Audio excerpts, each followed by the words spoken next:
Thanks ಹೇಳಲ್ಲ. ಬೆಳಗಿನ ಜಾವ 4 ಗಂಟೆಗೆ ಹೋಗ್ತಾ ಇರ್ತಾರೆ, 8 ಗಂಟೆಗೆ ಬಂದ್ಬಿಟ್ರು ಅಂತೀನಿ. ನಾನು ಬೇಜಾರು ಮಾಡ್ಕೋತಾರೆ, ನಾನು ತಲೆನೇ ಕೆಡಿಸ್ಕೊಳ್ಳಲ್ಲ. ಬಿಕಾಸ್ ಆ ಪ್ಯಾಷನ್ ಇರೋದಕ್ಕೆ ಅವ್ನು 4 ಗಂಟೆವರೆಗೆ ಇರ್ತಾನೆ. ಅವ್ನು 8 ಗಂಟೆಗೆ ಬರ್ತಾನೆ. ನಾನೇ ಅವನಿಗಿನ ಮುಂಚೆ ಬಂದಿರ್ತೀನಿ. ಸೊ ನಾನು ವರ್ಕ್ ಮಾಡೋ ಇದೇ ಬೇರೆ. ನನಗೆ ಈ ಸಿನಿಮಾದಲ್ಲಿ ಹೊಸ್ದಾಗಿ ಏನೋ ಡೈರೆಕ್ಷನ್ನು ಮತ್ತು ಕ್ರಿಯೇಟಿವ್ ಅನ್ನೋದು ಬಿಟ್ಟು ಈ ಪ್ರಮೋಷನ್ ಸ್ಟಾರ್ಟ್ ಆದಮೇಲೆ ನಾನು ಥ್ಯಾಂಕ್ಸ್ ಹೇಳೋಕೆ ಕೂತ್ರೆ 2 ವಾರ ಬೇಕಾಗುತ್ತೆ. ಅಷ್ಟು ಜನ ನನಗೆ ಹೆಲ್ಪ್ ಮಾಡಿದ್ದಾರೆ. ಅದಕ್ಕೆ ಅದೇ ಸೊ ಅದೆಲ್ಲದನ್ನು ಬಿಟ್ಟು ವಿಷಯಕ್ಕೆ ಬರೋದಾದರೆ ತೃಪ್ತಿ ಇದೆ, ಖುಷಿ ಇದೆ, ಎಲ್ಲರೂ ಮುಖದಲ್ಲಿ ನಗು ಇದೆ. ಆಡಿಯನ್ಸ್ ಇದನ್ನ ಹೆಂಗೆ ತೊಗೊಂಡ್ರು ಒಂದೇ ಒಂದು 99.9 ಅಂದ್ರೂ ತಪ್ಪಾಗುತ್ತೆ. 100% ಪಾಸಿಟಿವ್ ರಿವ್ಯೂ ಇದೆ. ಸೊ ಎಲ್ಲರೂ ಎಂಜಾಯ್ ಮಾಡಿದ್ದೀವಿ ಈ ಕೆಲಸನ, ಈ ಜರ್ನಿನ. ಅದೇ ಅವ್ರು ಹೇಳ್ದಂಗೆ ಇನ್ನೂ ಮುಗಿದಿಲ್ಲ ಅಂತ. ಆ್ಯಕ್ಚುಲಿ ಅದು ಮುಗಿಬಾರ್ದು. ನಾನು ಒಂದು ಸಣ್ಣ ಇನ್ಸಿಡೆನ್ಸ್ ಹೇಳ್ಬೇಕಂದ್ರೆ, ಅಲೆಮಾರಿ ಸಿನಿಮಾ 50 ಡೇಸ್ ಆಗಿತ್ತು. ಒಂದು 50 ಡೇಸ್ ಆಗಿ ಹೋಗ್ತಾ ಇತ್ತು ಸಿನಿಮಾ. ಆ ಟೈಮಲ್ಲಿ ಯಡಿಯೂರಪ್ಪ ಅವ್ರನ್ನ ಸಿನಿಮಾ ಒಂದು ಚಾರಿಟಿ ಶೋ ಮಾಡೋಣ ಅಂತ ಮಾಡಿದಾಗ ಅವರು ಒಪ್ಕೊಂಡು ಬಂದರು. ಅವಾಗ CM ಆಗಿದ್ದು. ಒಪ್ಕೊಂಡು ಬಂದವ್ರಂದರು, ನನಗೆ 7 ಮದುವೆ ಇದೆಯಪ್ಪ, ನಾನು ಎಲ್ಲ ಕಡೆ ಹೋಗಬೇಕು, 10 ನಿಮಿಷ ಇದೀನಿ ಸಿನಿಮಾ ನೋಡಿ ಹೋಗ್ತೀನಿ ಅಂತ. ಸೊ ನಾನು ಆಯಿತು ಸರ್ ಅಂತ ಕೂರಿಸ್ದೆ. ಆಲ್ಮೋಸ್ಟ್ ಬಿ ಜೆ ಪಿ ಎಲ್ಲರೂ ಬಂದು ಕೂತಿದ್ರು. ಆಲ್ಮೋಸ್ಟು 1 ಅವರ್ ಆಯಿತು. ಎಲ್ಲ ಹೋಗಿ ಅವ್ರನ್ನ ಕರಿತಾ ಇದ್ದಾರೆ, ಅವರು ಬರ್ತಾ ಇಲ್ಲ ಆಚೆಗೆ. ಅವರೆಲ್ಲ ಬಂದು ನನ್ನ ಬೈತಾಯಿದ್ರು, ನಮ್ಮ ಮದುವೆಗಳೆಲ್ಲ ಹಾಳು ಮಾಡಿದೆ ನೀನು, ಸಿನಿಮಾ ಕೂರಿಸಿದ್ಯಾ ಅಂತ. ಇಂಟರ್ವಲ್ ಆಯಿತು, ಅವಾಗಲೂ ಬರಲಿಲ್ಲ. ಅಲ್ಲೇ ಕಾಫಿ ತರಿಸ್ಕೊಂಡ್ರು. ಇಡೀ ಸಿನಿಮಾ ನೋಡಿಬಿಟ್ಟು ಅವರನ್ನು ಬೈಟ್ಸ್ಕೊಟ್ರು. ಈ ಸಿನಿಮಾ ಇಷ್ಟು ಚೆನ್ನಾಗಿದೆ, ನಾನು ಮೈ ಮರೆತು ಈ ಸಿನಿಮಾ ನೋಡಿದೆ, ಕೊನೆವರೆಗೂ ಅಷ್ಟು ಚೆನ್ನಾಗಿ ಮಾಡಿದ್ದಾರೆ, ನಾನು ನಾಳೆನೇ ಹೋಗಿ ಈ ಸಿನಿಮಾ ಥಿಯೇಟ್ರಲ್ಲಿ ನೋಡ್ತೀನಿ ಅಂದರು. ನಾನು ಅಂದೆ, ಸರ್ ಈ ಸಿನಿಮಾ ಯಾವ ಥಿಯೇಟ್ರಲ್ಲಿ ಇಲ್ಲ ಸರ್, ಇದೇ ಲಾಸ್ಟ್ ಶೋ ಅಂದು. ಅಂದರೆ ಕೊನೆ ಶೋವರೆಗೂ ನಾವು ಸಿನಿಮಾ ಜೊತೆ ನಿಲ್ಲಬೇಕು, ಸಿನಿಮಾ ಪ್ರಮೋಷನ್ ಮಾಡಬೇಕು. ಅದು ನಮ್ಮ ಪ್ಯಾಷನ್ ಅಂತ ಹೇಳ್ಬೋದು, ಅಥವಾ ಒಬ್ಬ ನಿರ್ದೇಶಕನೋ ಅಥವಾ ಒಬ್ಬ ಆರ್ಟಿಸ್ಟ್ ಅವ್ನ ಕರ್ತವ್ಯ ಅದು. ಇದು ಮುಗಿದ ಮೇಲೆ ಅವ್ನು ಮುಂದಿನ ಸಿನಿಮಾ, ಮುಂದಿನ ಕನಸುಗಳು ಅದು ಅಲ್ಲಿಗೆ ಹೋಗ್ಬೇಕು. ಯಾಕಂದರೆ ಆ ಕೊನೆ ಶೋನ ಕೊನೆ ಟಿಕೆಟ್ ದುಡ್ಡು ಕೂಡ ಪ್ರೊಡ್ಯೂಸರ್ಗೆ ತಲುಪಬೇಕು. ಯಾಕಂದರೆ ಎಲ್ಲ ಯಾರಿಲ್ಲದೆ ಹೋದ್ರೆ ಸಿನಿಮಾ ಆಗುತ್ತೆ, ಪ್ರೊಡ್ಯೂಸರ್ ಇಲ್ಲದೆ ಹೋದ್ರೆ ಆಗಲ್ಲ. ಸೊ ಅವ್ರಿಗೆ ನಾವು ದಿನ ಬೆಳಗ್ಗೆ ಇದ್ದು ಅದಕ್ಕೆ ಅನ್ನದಾತ್ರ ಅನ್ನೋದು.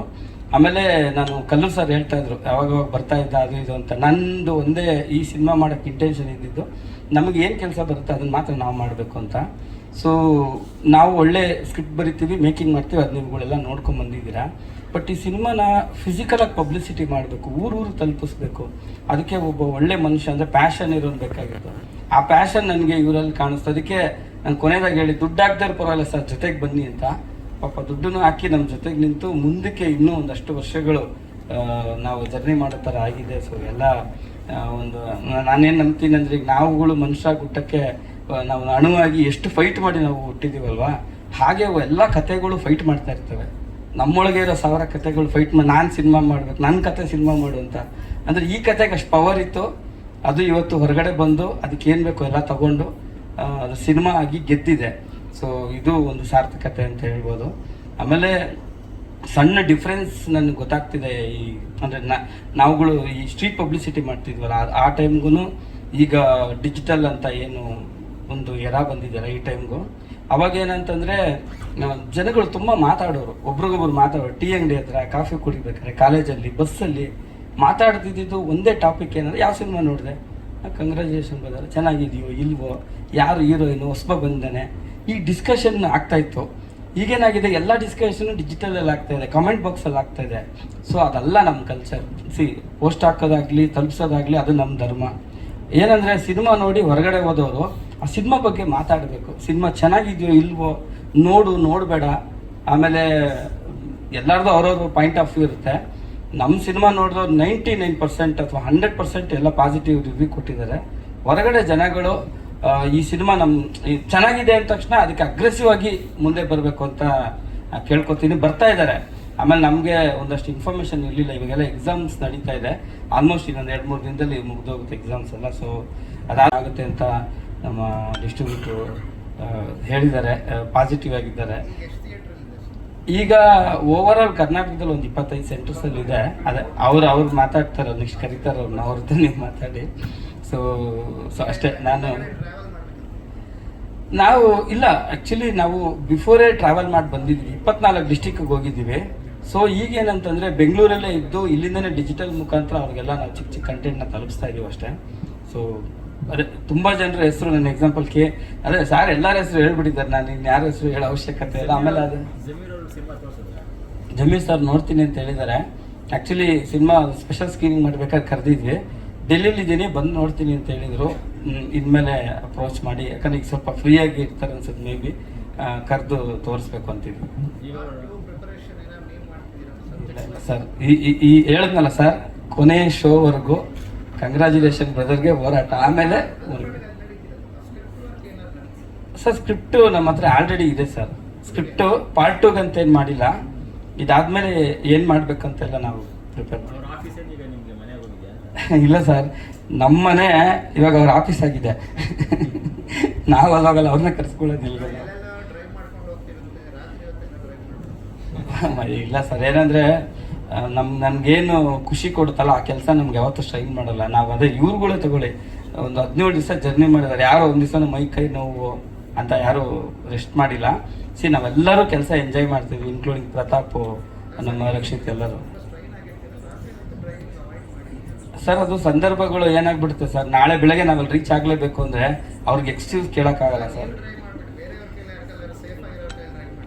ಇಲ್ಲ ಸರ್, ನಾನು ಅದೆಲ್ಲ ನೋಡ್ತೀನಿ ಸರ್, ಏನು ತೊಂದರೆ ಇಲ್ಲ. ನಾನು ಅದನ್ನು ಎಂಜಾಯ್ ಮಾಡ್ತೀನಿ, ಅದೆಲ್ಲ ಏನು ತೊಂದರೆ ಇಲ್ಲ. ಸಾರ್ ಸುಮ್ಮನೆ ಹೇಳ್ತಾರೆ ಪಕ್ಕ ಕೂತ್ಕೊಳ್ಳಲ್ಲ ಅಂತ. ಸೊ ಇಲ್ಲ, ಎಲ್ಲರಿಗೂ ಅಗೈನ್ ಥ್ಯಾಂಕ್ಸ್ ಅಂತ ಹೇಳಿ ತುಂಬ ಚಿಕ್ಕದಾಗಿ ಮುಗ್ಸೋಕ್ಕೆ ಆಗೋದಿಲ್ಲ. ಈ ಸಿಂಗಿರುವಂಥ ಎಲ್ಲ ಪ್ರತಿಯೊಂದು ಮೀಡಿಯಾದವ್ರಿಗೂ thank you so much. First time acting ಮಾಡಬೇಕು ಅಥವಾ ಹೀರೋ ಆಗಬೇಕು ಅಂತ ಅಂದ್ಕೊಂಡು ಈ ಪ್ರೊಡ್ಯೂಸರ್ಗಳನ್ನೆಲ್ಲ ಹುಡುಕ್ತಾ ಇದ್ರೆ ಎಲ್ಲರೂ ಬಾಯಲ್ಲೂ ಒಂದೇ ಆನ್ಸರು, ಯಾವಾಗ ನೋಡಿದ್ರು ಒಂದೇ, ಹೊಸಬ್ರ ಮೇಲೆ ಏನಕ್ಕೆ ದುಡ್ಡು ಹಾಕಬೇಕು, ಮಾರ್ಕೆಟ್ ಇರಲ್ಲ, ಏನಿರಲ್ಲ, ಯಾರು ಬರಲ್ಲ, ಬರೀ ಹಿಂಗೆ ಹೇಳ್ತಾ ಹೋದರೆ ಹೊಸಬ್ರ ಮೇಲೆ ಯಾರು ದುಡ್ಡು ಹಾಕೋರು? ಫೈನಲ್ ಆಗಿ ಹೊಸಬ್ರು ಯಾವಾಗ ಬರೋರು? ಬರೀ ಇದೇ ಕ್ವಶನ್. ಇಂಥ ಟೈಮಲ್ಲಿ ನನಗೆ ಪ್ರಶಾಂತ್ ಸರು, ರವಿ ಸರು, ನಮ್ಮ ಹರೀಶ್ ಸರು, ಇವ್ರುಗಳು ಇವತ್ತು ಸದ್ಯಕ್ಕೆ ಅಂದರೆ ನಮ್ಮ ಈ ಸಿನಿಮಾದ ಮೇಯ್ನ್ ಪಿಲ್ಲರ್ 3 ಜನ. ಸೊ ಇವ್ರುಗಳಿಗೆ ಬಿಗ್ ಥ್ಯಾಂಕ್ಸ್, ಸ್ಪೆಷಲಿ ಪ್ರಶಾಂತ್ ಸರ್ಗೆ thank you so much sir. ಅಂದರೆ ನೀವು ಬರೀ ಪ್ರೊಡ್ಯೂಸರ್ ಆಗಲ್ಲ, ಸಿನಿಮಾದಲ್ಲಿ ಸುಮಾರು ಇನ್ಪುಟ್ಸ್ಗಳನ್ನ ಕೊಟ್ಟಿದ್ದೀರಾ.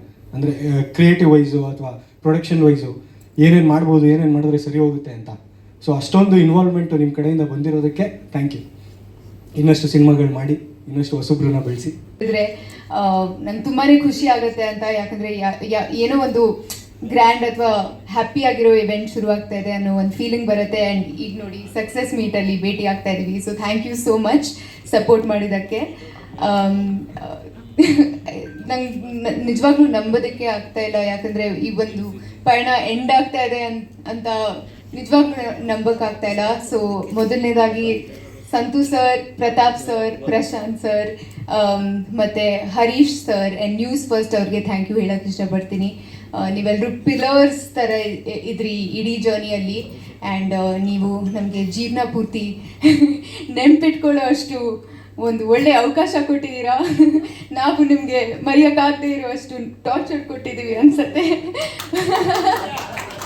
ಇಲ್ಲ, ಬಟ್ ಕೊಟ್ಟಿದ್ರು ನೀವೇನೂ ಹೇಳಿಲ್ಲ. Seriously thank you so much. ಇಷ್ಟು ಪೇಷನ್ಸಿಂದ ನೋಡ್ತಿದ್ರಿ, ಥ್ಯಾಂಕ್ ಯು. ಇನ್ಸ್ಟಾಗ್ರಾಮಲ್ಲಿ ನಿಮ್ಮ ರೀಲ್ಸ್ ಎಲ್ಲ ನೋಡಿ ಆ್ಯಂಡ್ ಎಲ್ಲರಿಗೂ ತುಂಬ ಥ್ಯಾಂಕ್ ಯು ಅಷ್ಟೇ, ಇನ್ನೇನು ಇಲ್ಲ.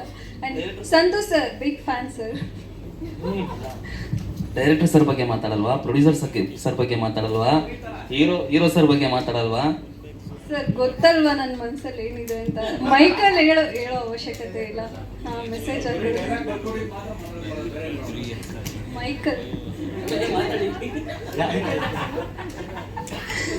Okay, anyway fun apart, thank you ನನಗೆ ಇಷ್ಟು ದೊಡ್ಡ ಆಪರ್ಚುನಿಟಿ ಕೊಟ್ಟಿರೋದಕ್ಕೆ. ಬಿಕಾಸ್ ಫಸ್ಟ್ ಮೂವಿಯಲ್ಲಿ ಇಷ್ಟು ದೊಡ್ಡ ಆಡಿಯನ್ಸ್ ನೋಟಿಸ್ ಮಾಡಿದ್ದಾರೆ ನನ್ನ.